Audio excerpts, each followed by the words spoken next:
Monggo kamu kijan iki lelinduran napa-napa.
Gunung Bolo katon asri tansah awang kaya taman sari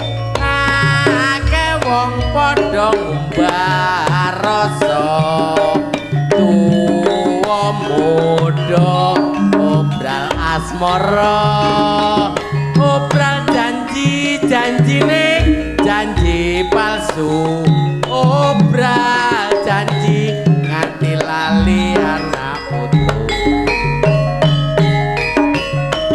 kiblate madhep mangilen teko desa Batang Saren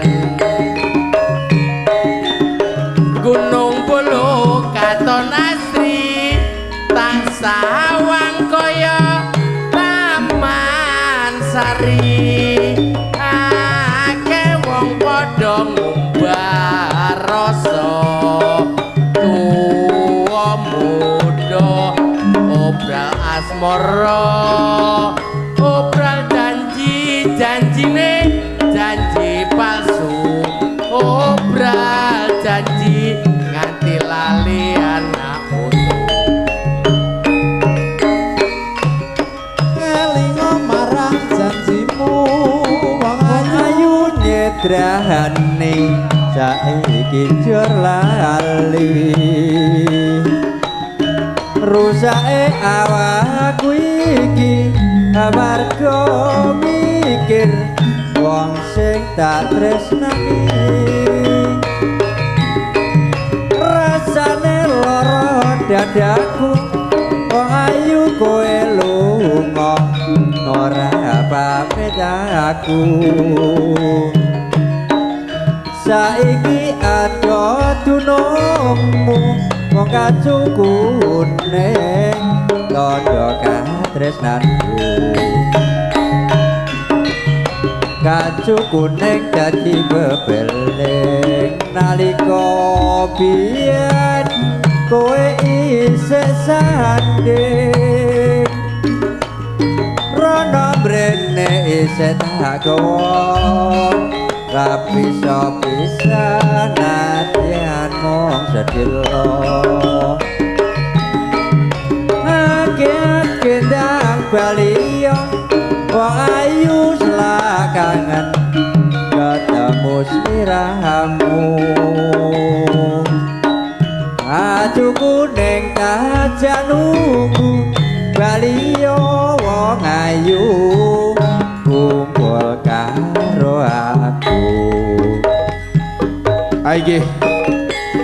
saderipun nyuwun ngapunten ingkang kathah dadosaken kawuningan kagem para tamu ingkang sampun rawuh wonten dalemipun Bapa Narto inggih panjenengan sami ingkang rumaos kagungan kendaraan ingkang nomor setunggal 769 YH nggih kula wangsuli panjenengan sami ingkang rumaos kagungan kendaraan AG 1769 YH niku ingkang setunggal ugi wonten malih ingkang nomor kalih panjenengan sami ingkang rumaos kagungan kendaraan AG 1872 RH nggih kula wangsuli panjenengan sami ingkang rumaos kagungan kendaraan AG 1872 RH kalih-kalihipun kula suwun kanthi sanget mawantu-wantu nggih inggih mawantu-wantu kula aturi medal sauntawis nggeser kendaraanipun jalaran kendaraan sebelah krana kleru parkir niki keplentong kripik gedang kripik telo titik edang pokok rata wektune nggih dados awake dhewe nyadari monggo ingkang rumaos kagungan kendaraan ingkang sampun kula aturaken ing ajeng semonggo enggal-enggal mawon saged dipun geser mbok bilih makaten dadosaken kawuningan nuwun